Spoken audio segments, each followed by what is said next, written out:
Hi welcome back to my channel. ಹೇಗಿದ್ದೀರಾ ಎಲ್ಲ? I hope ಎಲ್ಲ ಚೆನ್ನಾಗಿದ್ದೀರಾ ಅಂತ ನಾನು ಭಾವಿಸ್ತೀನಿ. ತುಂಬ ದಿನ ಆದಮೇಲೆ ವಿಡಿಯೋ ಅಪ್ಲೋಡ್ ಮಾಡ್ತಾಯಿದ್ದೀನಿ. Sorry for that. ಹೀಗೆ ಸ್ವಲ್ಪ ಪರ್ಸ್ನಲ್ ಪ್ರಾಬ್ಲಮ್ಸ್. ಸೊ ನಾನು ಆಲ್ರೆಡಿ ನೀವು ತಮ್ಲೇನ್ ನೋಡಿರ್ತೀರ ನಾನು ಎಲ್ಲಿಗೆ ಬಂದಿದ್ದೀನಿ ಅಂತ. ನಾನು ಮಂತ್ರಾಲಯಕ್ಕೆ ಬಂದಿದ್ದೀನಿ. ತುಂಬ ವರ್ಷದಿಂದ ಅಂದ್ಕೊತಿದ್ದೆ ಮಂತ್ರಾಲಯಕ್ಕೆ ಬರಬೇಕು ಅಂತ. ಬಟ್ ಬರೋಕ್ಕಾಗ್ತಿರ್ಲಿಲ್ಲ.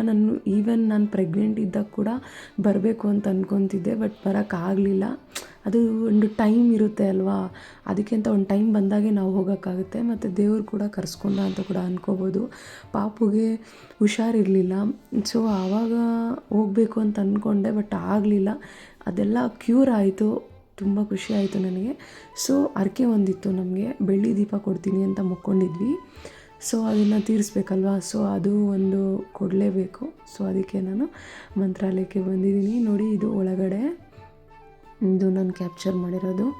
ತುಂಬಾ ಖುಷಿ ಆಯಿತು. ದೇವರು ನೋಡಿದಾಗ ಕೂಡ ನನಗೆ ಗೂಸ್ ಬಂಪ್ಸ್ ಬಂದುಬಿಡ್ತು. ಏನು ಮಾತಾಡಬೇಕು ಅಂತ, ಏನು ಪ್ರೇ ಮಾಡಬೇಕು ಅಂತ ಕೂಡ ಗೊತ್ತಾಗಲಿಲ್ಲ.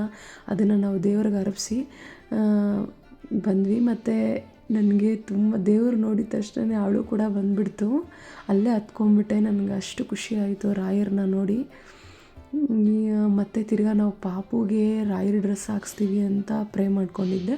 ಅದು ಕೂಡ ನಾನು ಮಾಡಿದ್ದೀನಿ, ಬಟ್ ಅಪ್ಲೋಡ್ ಮಾಡಿಲ್ಲ ಅಷ್ಟೇ. ದೃಷ್ಟಿ ಆಗುತ್ತೆ ಅಂತ ನಾನು ವೈಟಿಗೆ ಅಪ್ಲೋಡ್ ಮಾಡಿಲ್ಲ. ತುಂಬ ಚೆನ್ನಾಗಿ ಬಂದಿತ್ತು. ಒಂದು ರಾಯರ ಡ್ರೆಸ್ ಹಾಕ್ಸ್ದಾಗ ಸಖತ್ತಾಗಿ ಬಂದಿತ್ತು. ನೀವು ಹೋಗಿದ್ರಾ ಮಂತ್ರಾಲಯಕ್ಕೆ? ನಿಮ್ಮ ಎಕ್ಸ್ಪೀರಿಯೆನ್ಸ್ ಹೇಗಿತ್ತು ಅಂತ ನನಗೂ ಶೇರ್ ಮಾಡ್ಕೊಳ್ಳಿ ಕಮೆಂಟಲ್ಲಿ. ಏನು ಹೇಳಬೇಕು ಅಂತ ಗೊತ್ತಾಗ್ತಿಲ್ಲ, ಬಟ್ ನನ್ನ ಎಕ್ಸ್ಪೀರಿಯೆನ್ಸ್ನ ಶೇರ್ ಮಾಡ್ಕೋತಾ ಇದ್ದೀನಿ. ಈಚೆಗಡೆದಿದು. ಹಾಗೆ ನಮಗೆ ತುಂಬ ಕಷ್ಟ ಆಗಲಿಲ್ಲ. ನಾನು ಸಂಡೇ ಹೋಗಿದ್ವಿ ನಾವು, ಬಟ್ ತುಂಬ ಜನ ಇರ್ತಾರೆ ಅಂತ ಅಂದ್ಕೊಂಡಿದ್ದೆ, ಬಟ್ ತುಂಬ ಜನ ಏನೂ ಇರಲಿಲ್ಲ. ಬಟ್ ಬೇಗ ಕೂಡ ಬಿಟ್ಟರು ನಮಗೆ. ಏನಂದರೆ ನನಗೆ ಪಾಪು ಇತ್ತಲ್ಲ, ಇನ್ನೂ 1 ಇಯರ್ ಆಗಿಲ್ಲ ಅವನಿಗೆ. ಸೊ ಅದಕ್ಕೂ ಬೇಗ ಬಿಟ್ಟರು. ಮತ್ತು ಇಷ್ಟು ಬೇಗ ಅಷ್ಟು ಜನದಲ್ಲಿ ದರ್ಶನ ನನಗೆ ಅಷ್ಟು ಬೇಗ ಸಿಗುತ್ತೆ ಅಂತ ಕೂಡ ಅಂದ್ಕೊಂಡಿರಲಿಲ್ಲ. ಏನು ಗೊತ್ತಾ, ಅಂದರೆ ನಾವು ಬೇಗ ರಾಯರನ್ನ ನೋಡ್ತೀವಿ ಅನ್ನೋದು, ಬೇಗ ದರ್ಶನ ಆಗುತ್ತೆ ಅನ್ನೋದು ಕೂಡ ನಮ್ಮ ಪುಣ್ಯ ಅಂತಿರುತ್ತೆ. ಸೊ ತುಂಬಾ ಖುಷಿ ಆಯಿತು. ಹೀಗೆ ನೋಡಿ, ದೇವಿ ದೇವಸ್ಥಾನದ ಹತ್ರ ಒಂದು ದೀಪಗಳು ಕೊಟ್ಟಿದ್ದರು. ಮುತ್ತೈದೆ ಬಗ್ಗೆ ಚೆನ್ನಾಗಿರಲಿ ಅಂತ ಒಂದು ದೀಪ ಕೊಟ್ಟಿದ್ದರು. ಸೊ ಅದನ್ನು ನಾವು ಈ ಥರ ಬೆಳಗಿಸಿ ಹಾಗೆ ದೇವಿಗೆ ಅರ್ಪಿಸಿ ಬಂದ್ವಿ. ಇದು ಔಟ್ಸೈಡ್ ಎಲ್ಲ ಮುಗಿಸ್ಕೊಂಡು ಬಂದಮೇಲೆ ಕ್ಯಾಪ್ಚರ್ ಮಾಡಿರೋದು ಇದು. ತುಂಬಾ ಖುಷಿ ಆಯಿತು. ಇಷ್ಟು ಬೇಗ ನನಗೆ ದರ್ಶನ ಆಗುತ್ತೆ ಅಂತ ನನಗೆ ಕೂಡ ಗೊತ್ತಿರಲಿಲ್ಲ, ಬಟ್ ಬೇಗನೆ ಆಯಿತು. ಬೇಗನೆ ಬಿಟ್ಟರು ಕೂಡ ಅದು ಒಂದು ಲಕ್ ಇರಬೇಕು ನಮಗಷ್ಟೇ. ನೋಡಿ, ಹಾಗೆ ಈಗ ಪ್ರಸಾದ ಕೊಡ್ತಾರಲ್ಲ ಆ ಕಡೆ ಸೆಕ್ಷನಲ್ಲಿ ಬಂದ್ವಿ.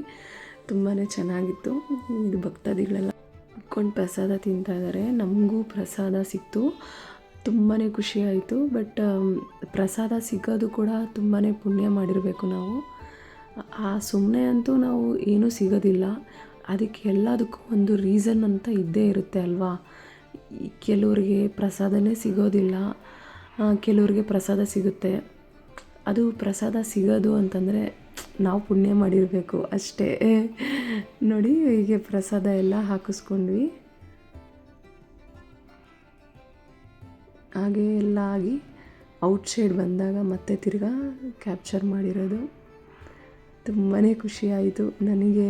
ರಾಯರ ದೇವಸ್ಥಾನಕ್ಕೆ ಹೋದಾಗ ಏನು ಹೇಳಬೇಕು ಅಂತ ಗೊತ್ತಾಗ್ತಾಯಿಲ್ಲ, ಬಟ್ ತುಂಬ ಖುಷಿ ಆಯ್ತು ಅಷ್ಟೇ. ಹಾಗೆ ಪಾಪು ಏನೋ ಬೇಕು ಅಂತಂದ್ಲು. ಮತ್ತು ನಾನು ಹಾಗೆ ಬೃಂದಾವನ ತೊಗೋಬೇಕಿತ್ತು. ನನಗೆ ರಾಯರದು ಪೀಠ ಎಲ್ಲ ಆಲ್ರೆಡಿ ಇದೆ, ವಿಗ್ರಹ ಇದೆ, ಬಟ್ ಬೃಂದಾವನ ಇರಲಿಲ್ಲ. ನನಗೆ ತುಂಬ ದಿವಸದಿಂದ ಬೃಂದಾವನ ತೊಗೋಬೇಕು ಅಂತ ತುಂಬ ಆಸೆ ಪಡ್ತಾಯಿದ್ದೆ, ಬಟ್ ಸ್ಮಾಲ್ ನನಗೆ ಬೃಂದಾವನ ತೊಗೊಂಡೆ. ಹಾಗೆ ಪಾಪು ವಾಲೆಟ್ ಬೇಕು ಅಂತ ಏನೋ ಹೇಳ್ತಾ ಇದ್ಲು. ಸೊ ಅದನ್ನು ನೋಡ್ತಾ ಇದ್ವಿ. ಬ್ಯಾಂಗಲ್ಸ್ ಎಲ್ಲ ತುಂಬ ಚೆನ್ನಾಗಿದೆ ಕಲೆಕ್ಷನ್ಸ್. ಇದು ದೇವಸ್ಥಾನದ ಎದುರುಗಡೆನೇ ಇದೆ. ತುಂಬ ಚೆನ್ನಾಗಿದೆ ಕಲೆಕ್ಷನ್ಸ್ ಎಲ್ಲ. ಯು ಕ್ಯಾನ್ ಬೈ ಇಟ್ ಅಷ್ಟೇ. ಇದು ನಮ್ಮ ಎಕ್ಸ್ಪೀರಿಯನ್ಸ್ ಆಗಿತ್ತು. ನಿಮ್ಮ ಎಕ್ಸ್ಪೀರಿಯನ್ಸ್ ಹೇಗಿತ್ತು ಅಂತ